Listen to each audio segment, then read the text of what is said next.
जैसे ही पार्वती जी का जन्म हुआ वो हिमालय जो था रत्नमय प्रतीत होने लगा। सुंदर उपवन, छटाएं, वाटिकाएं, रत्न जड़ित लड़ियां बिखरने लगे। तभी सुंदर उसी प्रकार भगवती अंबिका देवी भ्रमण करने लगी। और एक दिन की बात, इधर भगवान शंकर जी तपस्वी का रूप धारण करके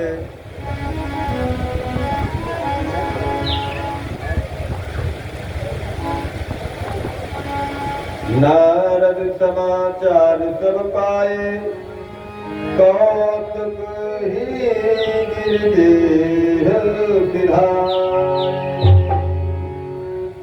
जैसे नारद जी ने सुना कि भगवती महापरम अंबिका जगदम्बिका का पुनर्जन्म हुआ है, पुनः अवतरित हुई है, तो सीधे पहुंच गई। सीधे पहुंचे और पहुंच करके जाकर के देखते हैं क्या, नारद जी जब हिमराज के घर पहुंचे, हिमालय के यहाँ पहुंचे। हिमालय जो है नारद जी का भाई है। हिमालय जो है नारद जी का भाई है, परंतु देवर्षि होने के कारण नारद जी हर जगह पहुंचते हैं, सभी सम्मान करते हैं।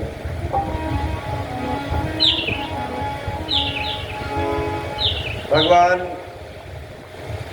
श्री हरि का स्मरण करते हुए देवराज इंद्र भगवान की शरणागति को ग्रहण करते हैं और भगवान ने उनको स्वर्ग का सिंहासन दिलवा दिया। देवराज अपने स्वर्ग में निवास करने लगे और स्वर्ग में जब निवास करने लगे, इधर धीरे धीरे समय की गति बढ़ती चली गई। देवर्षि नारद जी जो है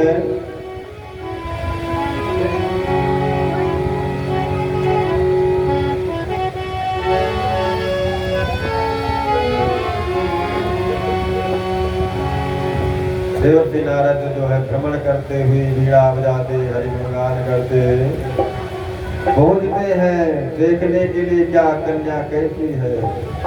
अब एक हिसाब से जो है पार्वती जो है नारद जी की भतीजी भी है और नारद जी पार्वती जी के गुरु भी जी। नारी सहित मुनि पद सिरुनावा, चरण सलिल सबो भगवत जावा।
करने के लिए पर्वतराज हिमालय जो है क्या करते हैं, अपने पत्नी, अपनी धर्म पत्नी मैनावती के साथ में नारद जी के चरणों में सर को झुकाते हैं, शरण वंदना किया, चंदन चिंतन किया, माला पुष्प से उनका स्वागत सम्मान किया, सुंदर आसन में बिठाया और कहा कि हे देवर्षि,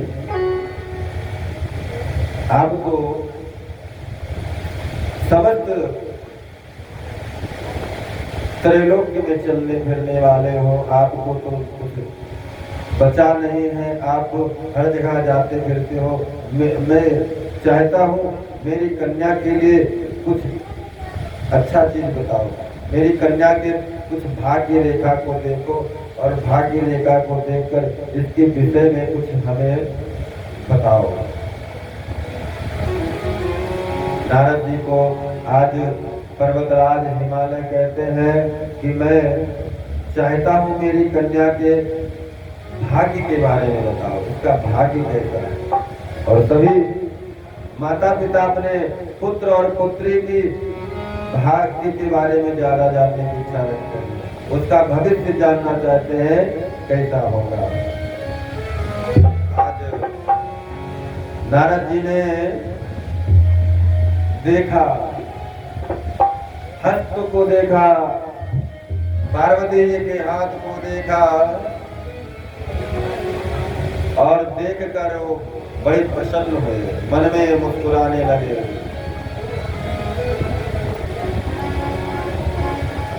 सबु लक्षण संपन्न कुमारी,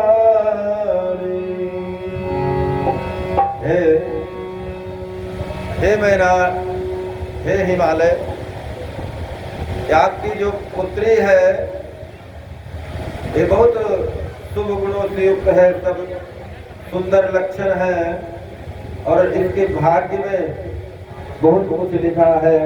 इसका जो पति होगा इसको बहुत प्रिय प्रेम करेगा और हुई है संतत प्रिय ही प्यारी, और इसका पति जो है अजर और अमर होगा। इसके पति का हर कोई ध्यान चिंतन करेगा, स्मरण करेगा, वंदन करेगा।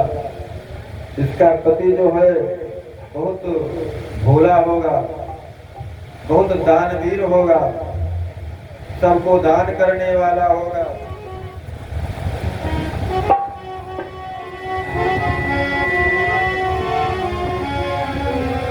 सदा अचल यही कर यही बाता, यही तेजस पई है तुम्हारा।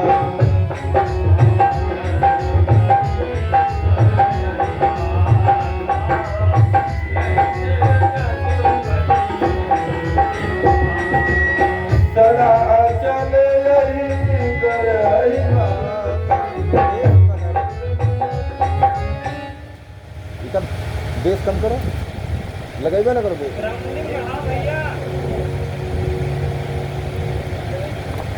इसको डालो, इसको बेस डालो।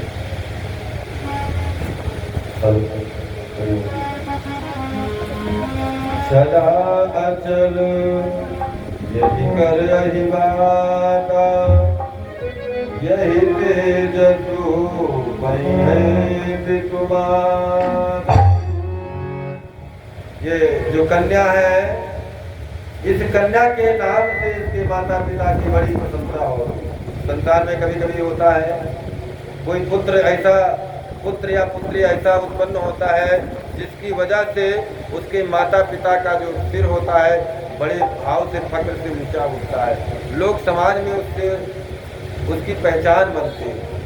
तो नारद जी कन्या का हाथ देख रहे हैं और कहते हैं ये कन्या ऐसी कन्या है, इसके स्वभाव से, इसके कारण संसार में आपकी पहचान और बढ़ जाए, सब लोग आपका सम्मान और करेंगे। शैल सुलक्षण सुता तुम्हारी, सुनहु जे अब गुण दुई। अभी तो मैंने इस कन्या के भाग्य के बारे में बताया, परंतु लोग कहते नहीं कि कन्या का ससुराल कैसा होगा, आगे चल करके क्या करेगी, इसका पति कैसा होगा। तो आज नारद जी यही बतला रहे हैं, कह रहे हैं ये आपकी सुता जो है बहुत प्रिय है, अपने भक्तों का कल्याण करने वाली है, सदा उसके मान को रखने वाली है, जो इसका भजन चिंतन करता है और सुख शांति प्रदान करे दुर्गा, सुख शांति प्रदान करे दुर्गा, दुख दर्द कुचंडी हटाती रहे, सुख शांति प्रदान करे दुर्गा, दुख दर्द कुचंडी हटाती रहे, और ऐसा शत्रु विनाश करे काली, ऐसा शत्रु विनाश करे काली, लक्ष्मी धन कोष बढ़ाती रहे, विंध्यवासिनी सदा विघ्न मिटाती रहे, और शीतला हमें हरदम शांति प्रदान करे, और यश कीरति दे शारदा हरदम, यश कीरति दे शारदा हरदम। हे या कन्या का जो स्मरण करेगा, गुणगान करेगा, चिंतन करेगा, तो हर कष्ट से वो छूट जाएगा। नारद जी कन्या के बारे में बताते हैं, इसका नाम दुर्गा होगा, काली होगा और रणचंडी होगा, दुख दर्द को हरने वाली होगी। इसलिए इसके पति के अंदर कुछ दो चार अवगुण है, उसको जरूर सुनिए।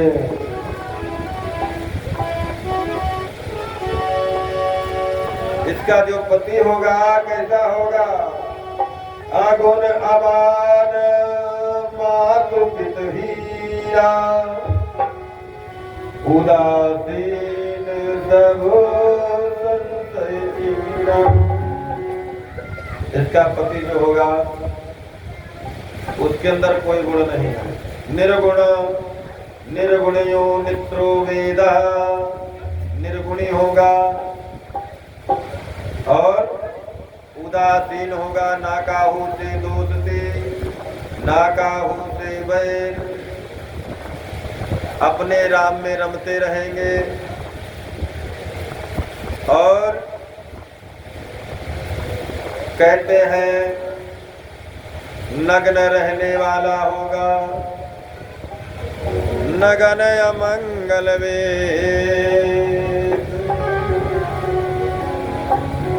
योगी जटिल अकाम मन, नगन अमंगल वे, अस स्वामी यही काम मिले,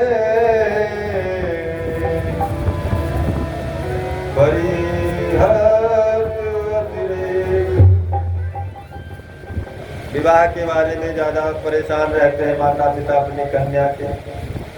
पिता ज्यादा परेशान होते हैं, माताओं से ज्यादा पुत्री के विवाह की चिंता उसके पिता को लगी रहती है। बेटे की विवाह की चिंता माताओं को ज्यादा रहती है, मगर पुत्री के विवाह की चिंता पिता को हमेशा खुद की भांति खाए जाती है। क्योंकि मेरी बिटिया बड़ी हो रही है, इसका विवाह कैसे होगा, किस तरीके से होगा, कैसे हो पाएगा, यही मन में लगा रहता है। और कहते हैं,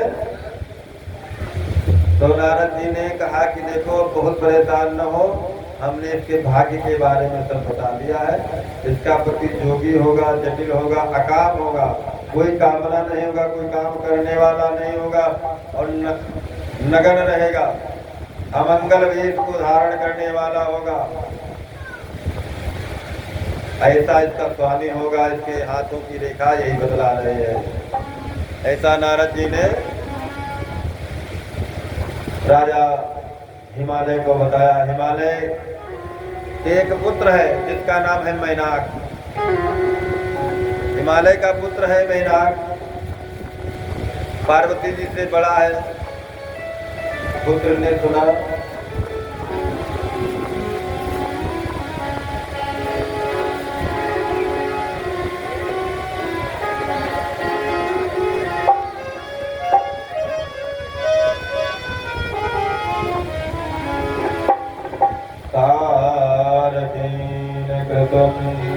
शंभो देवानां परमाभूतं कष्टात् कष्टतरं देवं विद्यत्वं सर्वागतः। भगवान शंकर जी तपस्या करने में बैठे हैं और कहते हैं, इधर हिमालय को नारद जी बतलाते हैं कि जो विवाह शंकर सन हुई, तो सो गुण सम कहे सब कोई। भगवान शंकर में दोष तो है, परंतु समर्थवान है, इसलिए उनका कोई दोष कह नहीं पाएगा। एक चौपाई आई, जो ज्यादा समर्थवान होता है, कितना भी कुकर्म कर डाले, घृणित कर्म करे, उसको ज्यादा उसका जो प्रभाव होता है छुपा देता है। समरथ को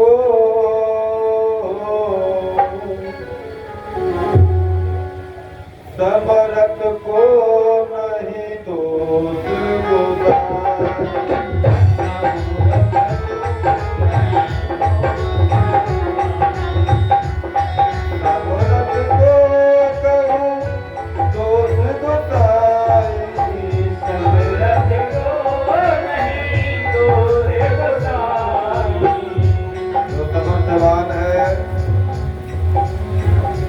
प्रधानमंत्री कितना भी बड़ा कुकृत्य कर डाले, कितना कोरोना लगा, क्या न जाने क्या क्या लगा, कितने लोग मरे, परंतु उनके ऊपर दोषारोपण नहीं हुआ।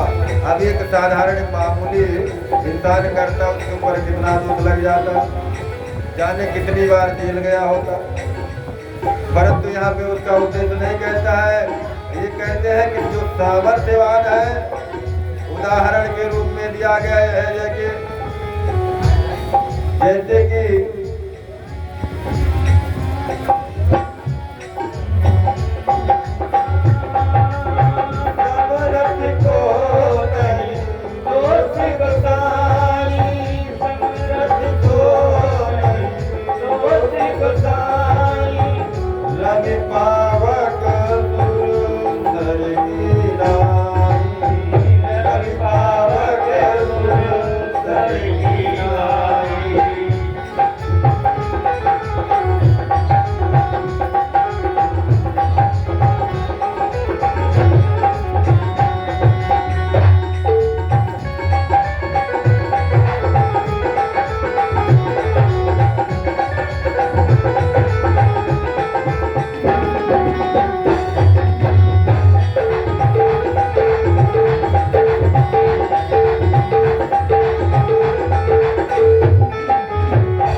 सेवान जो होता है उसको दोष नहीं लगता है। इस सांसारिक व्याधियों को कहा जाता है। परंतु भगवान सूर्य नारायण जो है आकाश में तपते रहते हैं और जब उनकी प्रखरता बढ़ती है तो लोग कितना भी उनको कुछ कहे। एक समय होता है जब ठंडक का समय आता है तो लोग प्रार्थना करते हैं, हे भगवान थोड़ा निकल आओ, थोड़ा धूप लग जाए, कपड़े सूख जाए। भगवान निकलते भी हैं, सूखते भी हैं। एक जेठ का महीना होता है, जब वो तपते हैं तो कहते भगवान तुम चले जाओ, थोड़ा ठंडी बना दो। तो रवि अर्थात सूर्य भगवान को कोई दोष नहीं लगता है। सुरसरी गंगा जी में जहाँ जितना एक गंगा जी बोतल में रख लो, उसमें कुछ पड़ जाए तो साल 2 साल 10 साल में खराब हो जाता है। गंगा जी में बड़ी बड़ी चिताएं जलती रहती, बड़े बड़े मुर्दे जाते रहते हैं, उसमें कुकर सोकर पूरे शहर का गंदा पानी आता है, फिर भी उनके ऊपर कोई दोष नहीं होता। सुरसरी की नाई और अग्नि में चाहे जितना गंदा सामान डालो, चाहे जो भी डालो, सब भस्म कर देता है। साहन पावक जारि सक कान समुद्र समान, कान करे अबला प्रबल यही जगता। इस प्रकार कहते हैं अग्नि में ऐसी कोई वस्तु नहीं है जो जलती नहीं हो। अग्नि सबको जला देती है। इसीलिए जब प्रलय का समय आता है तो 5 प्रकार के प्रलय होते हैं। पुराण में वर्णन है, भागवत जी में और शिव पुराण में वर्णन मिलता है कि 5 प्रकार के प्रलय आते हैं, तब ये सृष्टि समाप्त होती है। तो पहले बताते हैं यहाँ पे जो कोई सामर्थ्यवान है, नारद जी ने कहा मैना देवी से और हिमराज हिमालय को बताया कि हे हिमराज, हे भ्राता, अगर जो कोई सामर्थ्यवान है इस संसार में तो भगवान शिव से बड़ा कोई सामर्थ्यवान नहीं है। इसलिए जो इस कन्या के भाग्य में लिखा है, जो तप करहि कुमार तुम्हारे,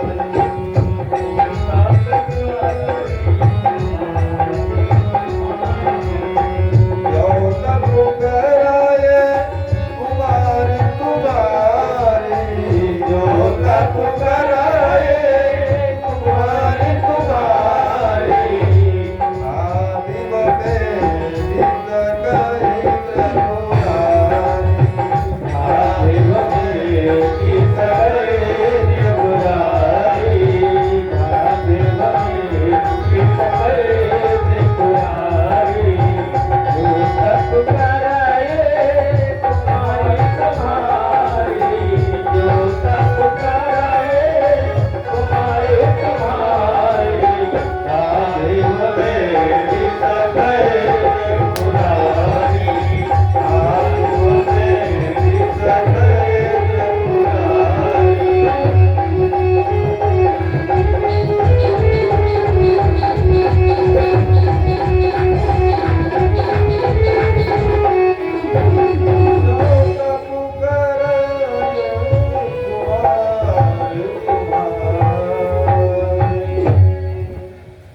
जो आपकी ये कन्या है तप करे तो इसके जो भाग्य का लिखा हुआ है भगवान शंकर जी मेट देते हैं।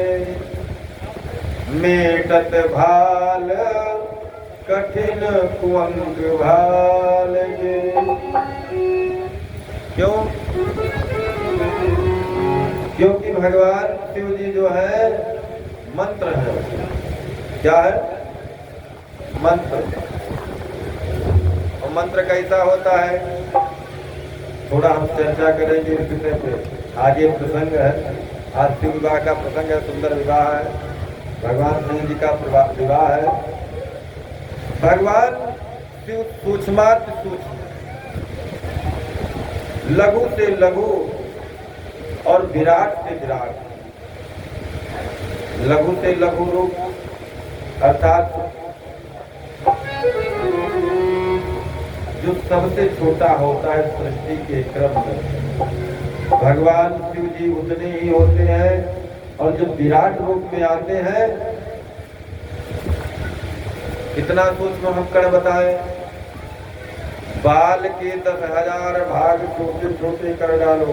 बाल होता है, इस बाल को तोड़ करके 10,000 भाग कर डालो।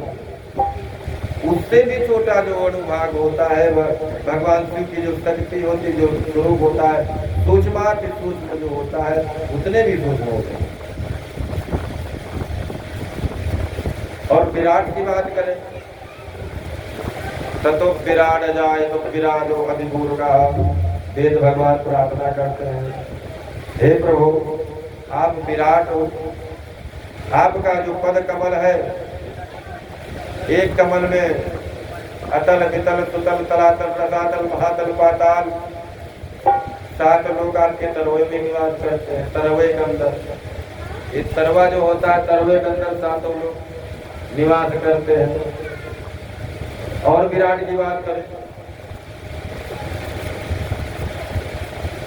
भू भुआ स्व महाजना तपा सत्यम, इस 7 लोग ऊपर वाले आपके नाभि में निवास करते हैं। 50,000 करोड़ योजन, कितना है? 50,000 करोड़ योजन। योजन किसे पता है, कहते जानते हो? एक योजन में 400 कोस, 4 कोस होता है। एक योजन में 4 कोस होता है।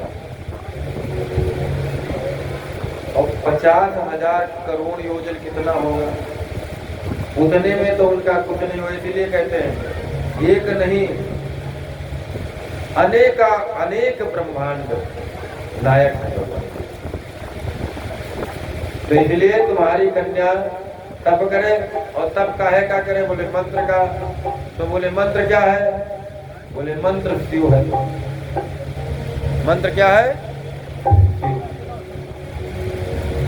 मंत्र कौन सा मंत्र जप करना चाहिए? मंत्र कैसा होना चाहिए? तो मननाद इति मंत्र, जो मन से मनन किया जाए उसे कहते हैं मंत्र। मन क्या है? मन है चंद्रमा। मन है चंद्रमा। सबसे जितने ग्रह है, बड़े गौर से ध्यान से सुनिएगा, ये सब चीजें कोई नहीं बताएगा, कथा सुनाएगा। हम जो जिन गूढ़ तत्व रहस्य बता रहे हैं सुनो और बड़ा गौर करना। जितने ग्रह हैं सबसे तेज चलता है चंद्रमा। ये सब एक कोई 1 महीने में, कोई 2.5 वर्ष में, कोई कुछ दिन में एक राशि पे संचरण करता है। और चंद्रमा 2.25 दिन में एक राशि पे चलते। आप सोच सकते हो, आंखें बंद करो, भगवान को ध्यान करें, आप बैठे यहाँ पे केदारनाथ के दर्शन कर लो बैठ करके। मन पहुंच गया केदारनाथ, पहुंचा नहीं पहुंचा? तो मन की संज्ञा चंद्रमा से दी गई है। और मंत्र कहाँ से पढ़ा जाता है? बोले मननाद, मनन मन से पढ़ा जाता है। मंत्र मन से पढ़ा जाता है। तो मननाद इति मंत्र। तो मंत्र में क्या है? बोले मंत्र में अपना स्वरूप बतला रहे हैं भगवान शिव। ये मैं एक ही पुराण की बात नहीं कर रहा, यहाँ पे मैं कई पुराणों को लेकर के चल रहा हूँ। इस व्याख्यान को, इस विषय को बताता हूँ।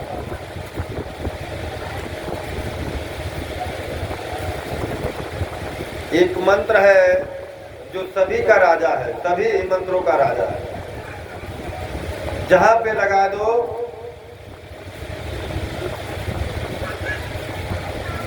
सबसे आगे लगता है और उस मंत्र को पूर्ण करता है। कौन सा मंत्र है? ओमकार बिंदु संयुक्तम। ओमकार बिंदु। ओमकार में क्या है?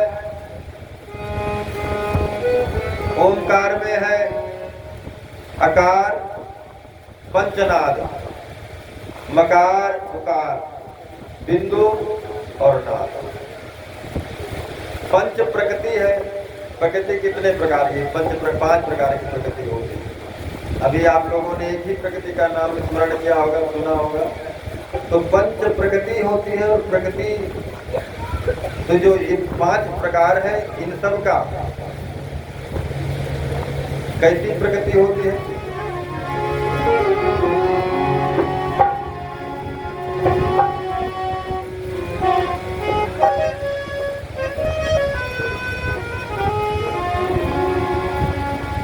प्रकृति है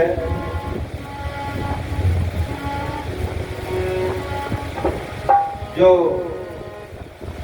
माया का बोध कराती है। मकार माया स्वरूप, आकार सृष्टि का विस्तार कर रही है, उकार उसको स्थापित कर रही है, और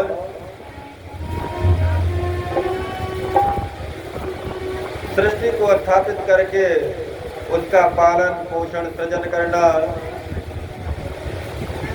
जैसे मानस में तुलसी बाबा ने उसको एक ही शब्द में लिख दिया। कौन से शब्द में लिखा? क्षिति जल पावन गगन समीरा।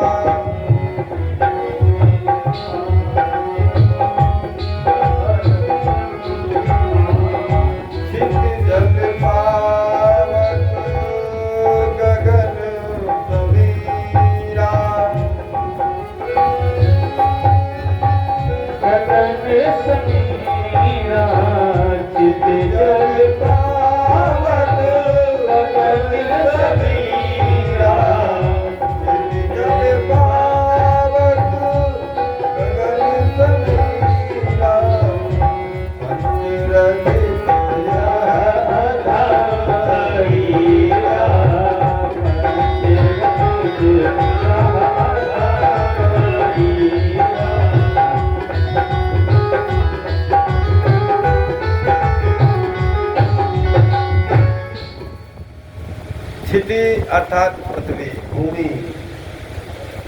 जो जल है, जो सिंधु, जो सात सिंधु है, ये पृथ्वी कितनी है? बोले 25% लगभग।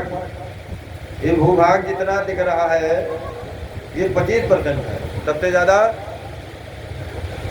किसकी संख्या है? 75% जल है। यूज करो या ना करो। पावक अर्थात अग्नि। अग्नि की संख्या, अग्नि जो है विशेष रूप से इतनी अग्नि है, जब प्रलय होता है, जब सूर्य तपता है, अग्नि उत्पन्न कहाँ से होती है? सूर्य का जो तेज निकलता है। सूर्य कितने होते? बोले 12 सूर्य होते हैं। और 12 सूर्य जब एक साथ उदित होते हैं, जब 12 सूर्य जब ऊपर आते हैं, उनका जब तेज होता है तो पूरा जितने सागर है वो सब अग्नि में तब्दील हो जाते हैं, अग्नि बन जाते हैं। ये उस समय की बात है। और अग्नि के साथ में जो वायु है, जो समीर है, जो बह रही है, जो प्राणवायु है, ये प्राणवायु जो है ये क्या करते हैं? ये सबको जो है एकत्रित कर देते, कुछ बचता ही नहीं है। आकाश का जो घनत्व रूप है, जो बिंदु है, नाद है, ये सबको समेट लेता है। एक ही शक्ति, शक्ति के स्वरूप में। तो ये क्या है? ओम एक मंत्र है। इस मंत्र का जाप करने वाला जो व्यक्ति है, कितना जाप कर ले? अच्छा, ये मानस जो आप पढ़ रहे हैं, इस मानस श्री रामचरित मानस में कितने मंत्र हैं? बोले 24,000। इस मानस चरित मानस में 24,000 मंत्र हैं। और तुलसीदास जी ने उन्हीं मंत्रों को चौपाइयों में विभक्त कर दिया।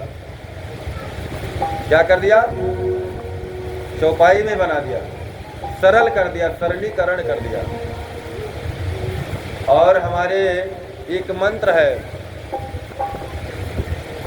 एक मंत्र है, कौन सा मंत्र है? गायत्री मंत्र। गायत्री मंत्र महामंत्र है, व्याहृतियां हैं। गायत्री मंत्र में कितने शब्द है? बोले 24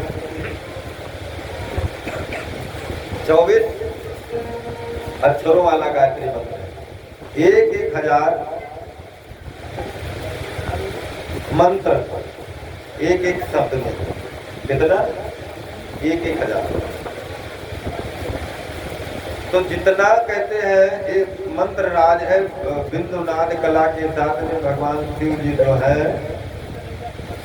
स्वरूप में स्वरूप है, और एक शक्ति स्वरूप है। ओम में शक्ति भी व्याप्त है, ओम में माया भी व्याप्त है, ओम में शिव भी व्याप्त है, ओम में पूरी सृष्टि व्याप्त है। तो इसका कितना क्या किया जाए? बोले ओमकार बिंदु संयुक्तम नित्यम ध्यायन्ति योगिना। जो योगी लोग होते हैं, परम योगी जो होते हैं, जो अपना कल्याण चाहते हैं, जो अपना आत्म कल्याण चाहते हैं, परमात्मा को प्राप्त करना चाहते हैं, तो नित्य ही उसकी व्याहृतियां करते हैं। तो बोले कौन कौन सी व्याहृतियां करते हैं? बोले उसका जप करते हैं। कैसे करते हैं? बोले किस प्रकार इस जप की महत्ता है? तो बोले 9 करोड़ मंत्र का जाप करने से शरीर शुद्ध होता है। ये क्या होता है? ये ओम का 9 करोड़ जाप कर लो तो शरीर आपका शुद्ध हो जाएगा। उसके बाद 9 करोड़ जाप और कर लो, कितना हो गया? 18 करोड़। 18 करोड़ आपने जप किया तो आपको एक शक्ति प्राप्त हो जाएगी। एक तत्व होता है जल तत्व, जो अभी आपको बताए, उस जल तत्व पे आपका विजय प्राप्त हो जाएगा। जल तत्व आपको हावी नहीं हो पाएगा, आप उसके मैत्री भाव हो जाएगा। हो गया। जल तत्व के बाद आया पृथ्वी तत्व। पृथ्वी तत्व अब 9 करोड़ जाप और के तो पृथ्वी तत्व पे आप विजय प्राप्त कर लेंगे। कितना हुआ? 27। अब उसके बाद कहते हैं 9 करोड़ जाप और कर लो तो क्या होगा? वायु तत्व जो बह रही है समीर, इस पे आपकी विजय प्राप्त हो जाएगी। नित्य ही जो क्रम और नियम बताया गया, अब वायु तत्व पे भी विजय प्राप्त हो गई। कितने तत्व है? 5 तत्व है ना। एक तत्व के बगैर प्राणी जी नहीं सकता। इसीलिए शरीर में कितने प्राण है? बोले 5 प्राण है। इस शरीर में आप लोगों को पता होगा शायद एक ही प्राण है, 5 प्राण है। कौन कौन से प्राण है? प्राण, व्यान, उदान, समान इत्यादि 5 प्राण है। ये 5 प्राणों पे विजय प्राप्त होती चली जाती है। पृथ्वी, जल, अग्नि, वायु और आकाश तत्व पर 9 × 5 = 45 है। इसे जान लीजिए, 45 करोड़ और 9 उधर हुआ, कितना हुआ? 45 9 54 54 करोड़ आप जाप कर लेंगे निष्काम भाव से, तो आप शिव स्वरूप हो जाएंगे। बोलो शंकर भगवान की जय। तो ये क्या करता है? मंत्र महामणि विषय व्याल के,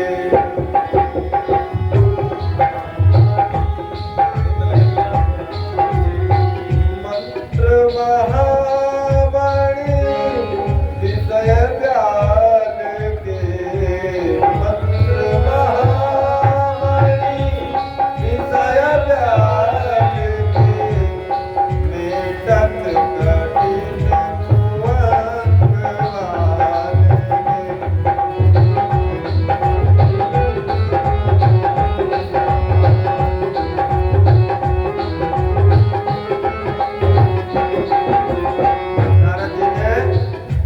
नारद जी ने हिमराज हिमालय से कहा, ये तुम्हारी कन्या जो तप करही कुमारी तुम्हारी,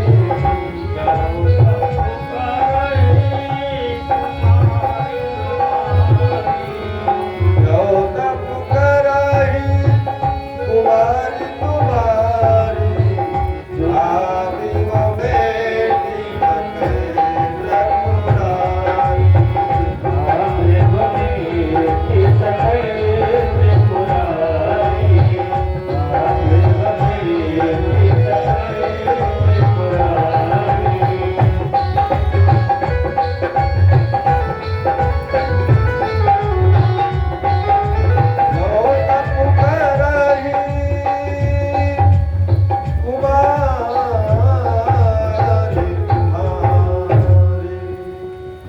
इसलिए तपस्या का बड़ा प्रभाव दिया गया है। तपोबल जीवन में बहुत जरूरी है। और आप लोग क्या कर रहे हैं? इस भरी गर्मी में क्या कर रहे हैं? तप कर रहे हैं। जो 9 करोड़ की संख्या में बता बता के आ रहे हैं, 9 करोड़, 1 करोड़, 2 करोड़, ये सब 9 करोड़ का फल यहाँ बैठा है। विश्वास होना चाहिए।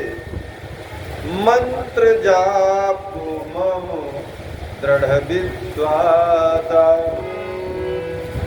पंचम भजन तो वेद प्रकार। वेद भगवान कहते हैं कि विश्वास होना चाहिए, और सबसे पहले वंदना की जाती है श्रद्धा विश्वास होगी। भगवान विश्वास है, और भगवती पार्वती जी क्या है? श्रद्धा। जहाँ पर श्रद्धा और विश्वास होता है भगवान का, वहाँ बात होता है, भगवान वहीं पहुँच जाते हैं। और हर मुसीबत से तू ही संभाल। भगवान भोलेनाथ जो है हर मुसीबत में, हर समय आपके साथ त्रिशूल लेकर खड़े हैं। मेरा भक्त कहीं कष्ट न पाए, खड़े हो जाते हैं और उसके दुख को दूर करते हैं। इसलिए इधर पार्वती जी जो है तप करने के लिए चली जाते हैं, और भगवान शंकर जी बैठे हैं, बहुत भोले भाव से बैठे हैं। कहते हैं, अरे बन के तपस्वी है बैठे शिखर पर। भगवान तपस्या कर रहे हैं।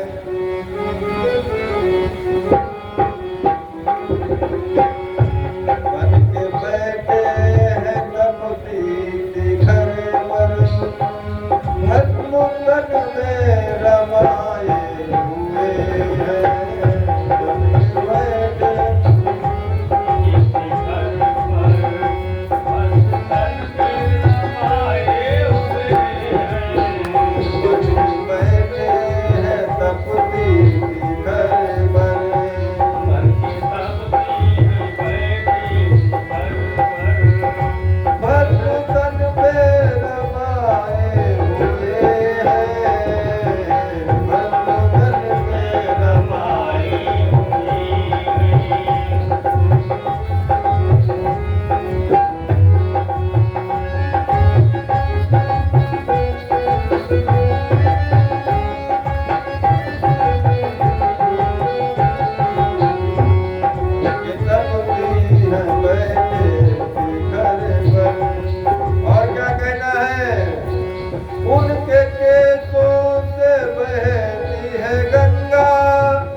मुकुटन पे रमाए हुए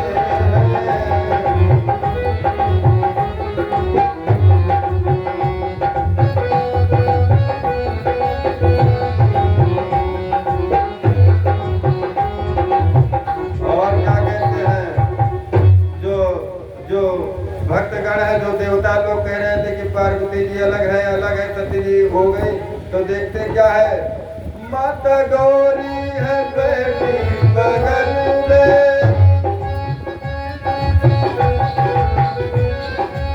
माता गौरी है बेटी बगल में, गोद गणपति उठाए हुए हैं।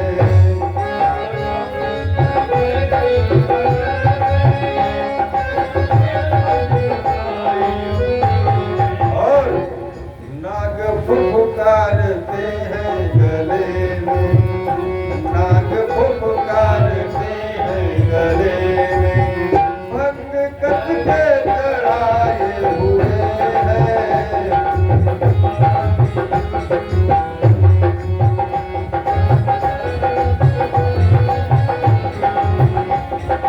सब दिन बैठे टिकट पर, तन भस्मी रमाए हुए हैं।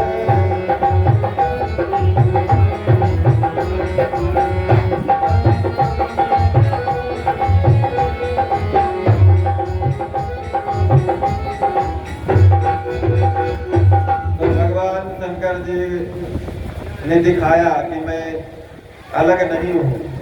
माता गौरी जो है अधिष्ठात्री है, शिव में जो शक्ति लगी है, जो शिव है, अब शिव लिखोगे तो ईश्वर वाला ई जो आएगा वही शक्ति स्वरूप है। वो अलग हो जाए, उसकी मात्रा पाई अलग हो जाए तो हो जाएगा 100। इसलिए भगवान शिव अलग नहीं है शक्ति से, अर्धनारीश्वर रूप में है। भगवान शंकर ने अर्धनारीश्वर रूप प्रकट करके देवताओं को दिखाया और तपस्या रूप में बैठे हुए थे। इधर कहते हैं देवताओं ने अपना कार्य मनोरथ सिद्ध करने के लिए भगवान शंकर को जगाने के लिए कहा। और उस समय की बात जब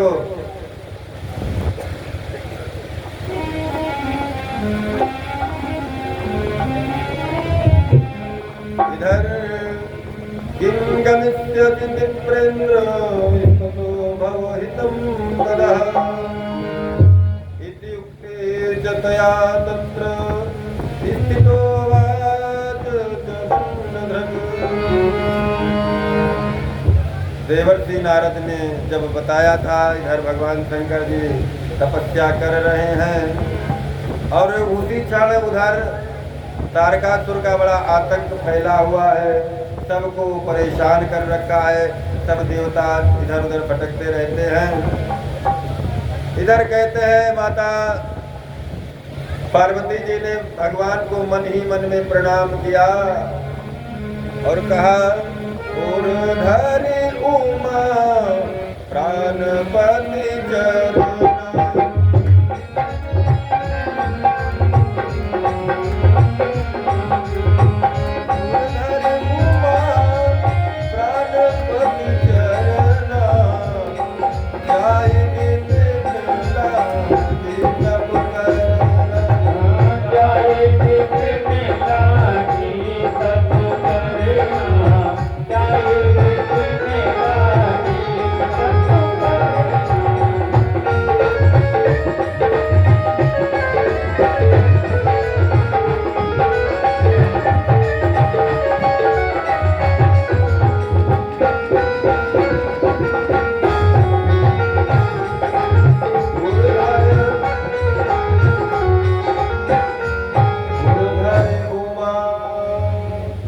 नाम पड़ा माता जी का।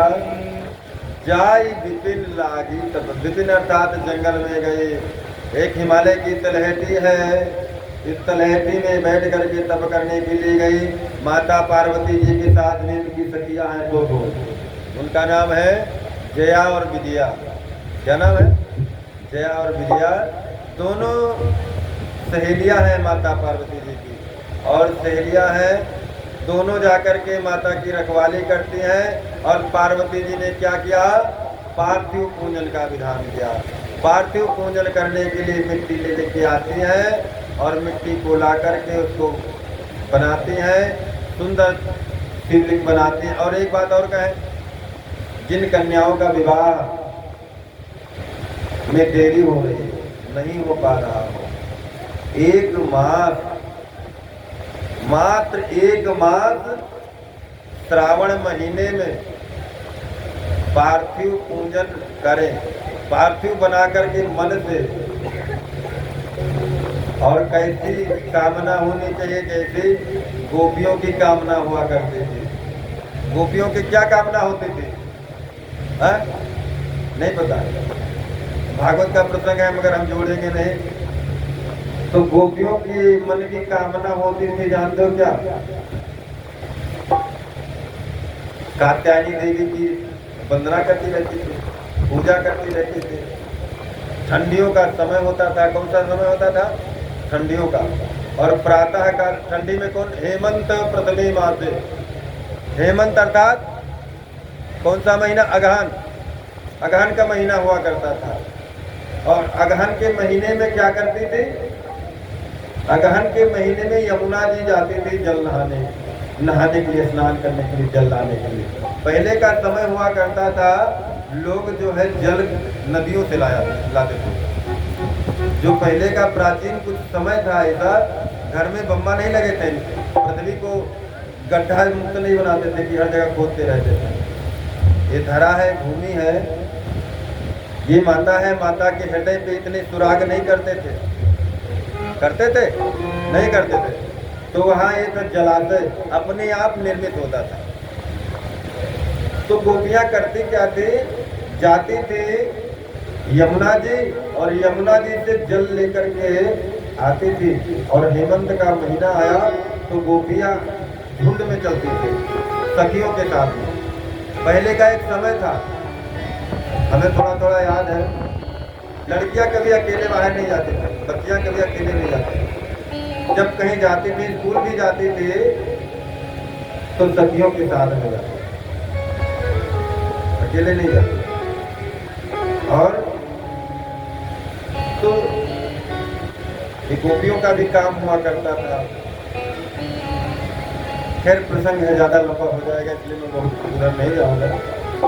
इधर कहते हैं तो उसी प्रकार से गोपियों के भांति कम शब्दों में, थोड़े शब्दों में कहूँगा, जरूर थोड़े शब्दों में कहूँगा, ज़्यादा नहीं कहूँगा, क्योंकि वो भी प्रसंग है, रसमय प्रसंग है। और रस में डूब गए तो पूरी कथा यही तो रह जाएगी। होना विवाह है शिव जी का। तो कहने का तात्पर्य, गोपियों ने पूजन किया, आराधना किया, 1 महीने उपवास किया, व्रत किया, कात्यायनी मैया से वर मांगा। क्या मांगा? कात्यायनी महामाये महायोगिनीश्वरी नंद गोकुशताम देहि पतिं ते कुरुते नमः। अच्छा, एक बात और कहूँगा, हमारे यहाँ एक विधान है, शास्त्रों का विधान है, एक लोग की पुकार भगवान कम सुनते हैं। जब भगवान को कोई पुकारने जाता था, किसी पे संकट आता था, तो पृथ्वी जाती थी, जो पृथ्वी जहाँ पे बैठे हैं, ये पृथ्वी गाय का रूप बनाती थी।